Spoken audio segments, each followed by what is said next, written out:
अभी हाल ही में इन्होंने जो विज्ञप्ति निकाली थी उसमें 750 आयुर्वेद चिकित्सक वंचित रह गए। उन वंचित चिकित्सकों में से 250 के लगभग ओवरेज होने वाले हैं। तो हम लोग यहाँ पर 5 सूत्रीय मांग लेकर के आए हैं। संविदा चिकित्सकों का आयुर्वेद निदेशालय पर धरना प्रारंभ। मांगे पूरी नहीं होने तक अनवरत चलेगा अनिश्चितकालीन धरना। राष्ट्रीय स्वास्थ्य मिशन के अंतर्गत संविदा पर कार्यरत राज्य के विभिन्न जिलों के आयुर्वेद चिकित्सकों ने मंगलवार से अजमेर में निदेशालय के बाहर धरना शुरू कर दिया। कांग्रेस सरकार की वादा खिलाफी के बाद शुरू किए गए धरने के बारे में जानकारी देते हुए डॉक्टर प्रेम नारायण शर्मा ने बताया कि कांग्रेस सरकार के जन घोषणा पत्र में सभी संविदा कर्मियों को नियमित करने का वादा किया गया था, जिसे पूरा नहीं किया गया। हाल ही में आयुर्वेद विभाग द्वारा की गई भर्ती में 750 संविदा आयुर्वेद चिकित्सक नियमित होने से वंचित रह गए। इससे आहत होकर प्रदेश के विभिन्न जिलों के संविदा चिकित्सकों ने आयुर्वेद निदेशालय पर डेरा डाल दिया है।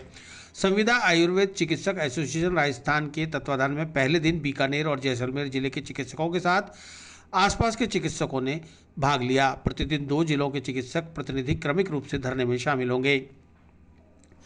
एसोसिएशन के प्रदेश अध्यक्ष डॉक्टर प्रेम नारायण शर्मा ने बताया कि धन्वंतरी भगवान के पूजन के साथ यह अनिश्चितकालीन धरना शुरू किया गया है, जो संविदा आयुर्वेद चिकित्सकों की 5 सूत्रीय मांगें पूरी होने तक अखंड रूप से जारी रहेगा।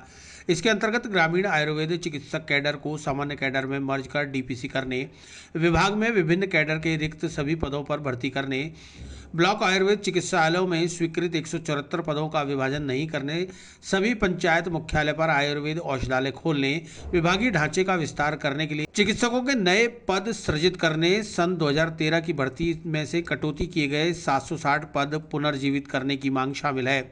गौरतलब है कि यदि शीघ्र भर्ती नहीं की गई तो पिछले 6 से 12 वर्षों से संविदा पर कार्यरत 250 चिकित्सक ओवरेज हो जाएंगे।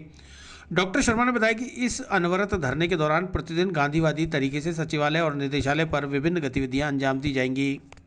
हम लोग संविदा आयुर्वेद चिकित्सक हैं जो पिछले कई वर्षों से एनएचएम में कार्य कर रहे हैं। हम लोग कई बार माननीय मंत्री महोदय, मुख्यमंत्री महोदय सबसे बार विनती कर चुके हैं, लेकिन हमारे राज्य सरकार ने जो नियमित करने का वादा किया था वो आज 3 वर्ष पूरे होने के पश्चात भी पूरा नहीं कर पाई है। अभी हाल ही में इन्होंने जो विज्ञप्ति निकाली थी उसमें 750 आयुर्वेद चिकित्सक वंचित रह गए। उन वंचित चिकित्सकों में से 250 के लगभग ओवरेज होने वाले हैं। तो हम लोग यहाँ पर 5 सूत्रीय मांग लेकर के आए हैं। उसमें एक तो जो हमारे 750 या 782 पद यहाँ से जो विभाग ने भिजवाए हैं प्रस्तावित करके, उस पर फटाफट नियमित जो भर्ती है वो निकाली जाए। दूसरा, हमारा जो 378 ग्रामीण आयुर्वेद चिकित्सकों का कैडर मर्ज है उसको जल्दी से जल्दी पूरा किया जाए, कैडर मर्ज किया जाए। तीसरी जो हमारी मांग है वो ये है कि अभी हाल ही में 174 पद जो ब्लॉक मुख्यालय पर आयुर्वेद चिकित्सकों के स्वीकृत किए हैं, उनमें केवल आयुर्वेद के ही चिकित्सकों को नियुक्त किया जाए, अन्य किसी दूसरे भी आयुष के नाम से बंटवारा ना करें। और इसके अलावा ये जितने भी ग्राम पंचायत अभी मुख्यालय नवीन घोषित किए हैं, उन सारे ग्राम पंचायत मुख्यालयों पर आयुर्वेदिक औषधालय खोला जाए।